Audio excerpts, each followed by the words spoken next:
molecules. Fine. Now, for example, everyone is familiar with the disease malaria. Malaria is caused by the organism called as Plasmodium. How that Plasmodium enters in our body is through the bite of female Anopheles mosquito.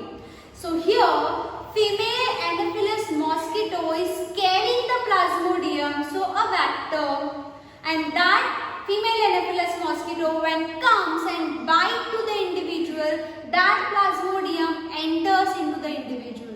So here the mosquito acts as a vector. The same technology or the same phenomenon is used by recombinant DNA technology, and they have used a vector. So a vector used to carry the gene of interest. Okay, there is gene of interest. For example, there is one antibiotic resistance gene, and that gene I need to transfer into a bacteria. I have removed that gene. That gene directly cannot be entered into the, or that gene cannot be inserted into the host cell, but it requires a carrier molecule, and that carrier molecule is the vector. So which are the substances which act as a vector in recombinant DNA technology? That is plasmid and bacteriophages. Now plasmid and bacteriophages are the two types of substances or two types of molecules or two types of genetic material used in the recombinant DNA technology. Why?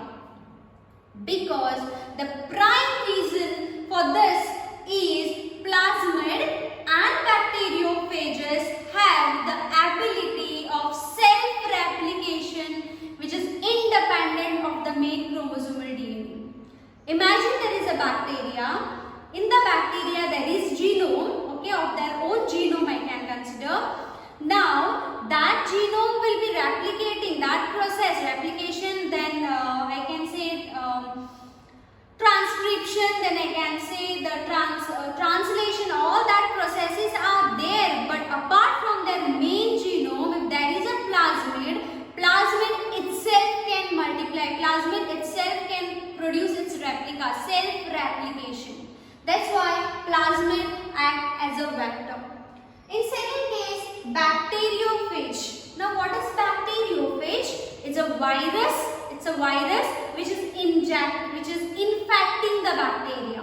Okay, meaning what? Virus infects a virus is introducing its genome into the bacteria cell, and then that bacteria or that viral genome will be replicating very fast, because I told you the bacteriophage also has the self-replicating property, or the genome of that has the self-replicated property. Fine. So now if I am introducing the alien DNA or gene, if I am having a type of gene which is my gene of interest or a target gene or that alien gene, if that gene I am inserting into the plasmid, and that plasmid now if I am introducing into the bacterial cell, the plasmid will multiply with that alien gene. Okay, and one more thing I will tell you, there are some cells wherein the plasmid can be 1, it can be 2, or some the copies can go to 100 also. So depending on their copy number, I can get my huge amount of the gene of interest if I am putting the gene of interest into the plasmid. That's the main reason. Second, I told you bacteriophage also has the self-replicating property. This virus enter into the bacteria, they will be multiplying rapidly, and if in that bacteriophage genome I am introducing my alien DNA, and if that alien DNA genome in the bacteriophage is introduced into the host cell, that will multiply. So obviously I will get high, or I will get many copy numbers of that alien DNA which is introduced into that bacteriophage DNA. This is the reason why plasmid and bacteriophage is used as a vector in recombinant DNA technology. The prime reason, they have ability of self-replication.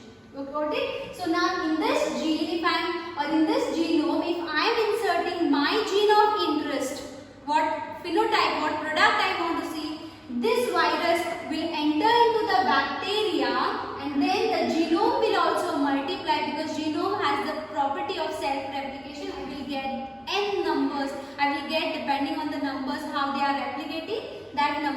the gene I will get in the host cell.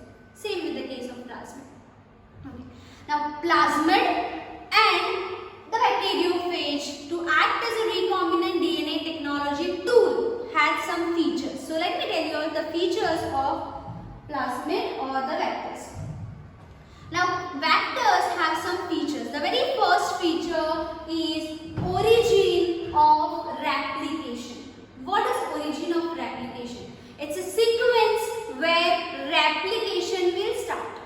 Got it? So a plasmid or the bacteriophage genome will have this origin of replication, will have the sequence where the replication will start. In detail I am going to tell you later. Second, it should have some selectable marker. That plasmid or the genome of the virus should have some selectable marker. Now why this marker is very essential? So that the gene of interest is introduced into the vector and that vector is introduced into the host cell. Whether that host cell is having that gene of interest or not, that is to identify the transformed cell with that of non-transformed cell, with the gene of interest and without gene of interest, transformed and non-transformed. To identify that, selectable marker should be there. Marker, if we are reading any text, we are highlighting any term, we are marking that. So same way, I will tell you in detail about the selectable marker also. There should be cloning site. Now what is cloning site?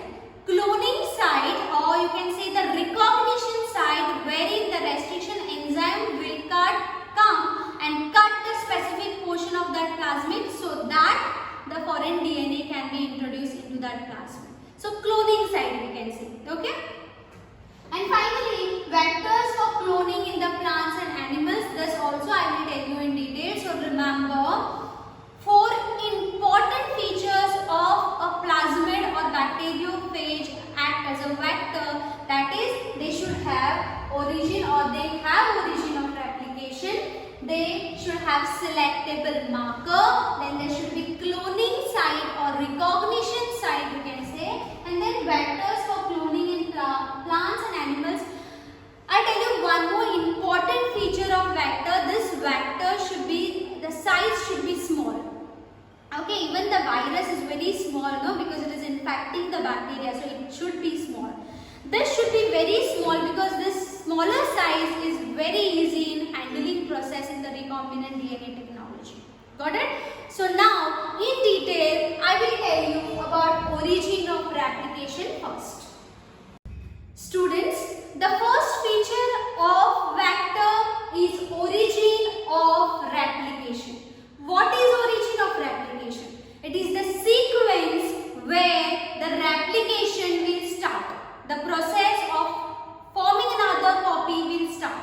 Okay, imagine there is a place, there is a sequence where the replication is starting here. Okay, so if I am introducing the alien DNA, if I have introduced the alien DNA here, this place the replication will start. So this strand will be copied and I will be able to get another strand. Okay, the same case will be here, another copy will be produced here. So this will be the new strand I will get with the alien gene of interest. I will get this gene of interest here, the target DNA over here. Got it? So here it is a site where the replication will start. It is the place where the new strand will produce. It is the place where the new strand is produced. So it is that place wherein if the alien DNA is introduced, the same DNA will be copied in this new strand, the daughter strand also. So it has replicated. This strand is copied here.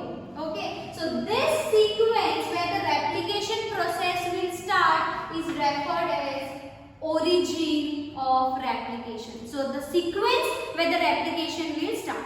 And if it is that sequence is linked with the alien DNA, the new strand will be copied with that alien DNA. Okay.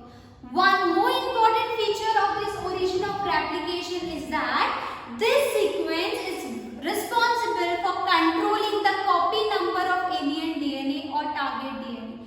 Now, how it can control the copy number of the target DNA? Imagine in a plasmid, okay, now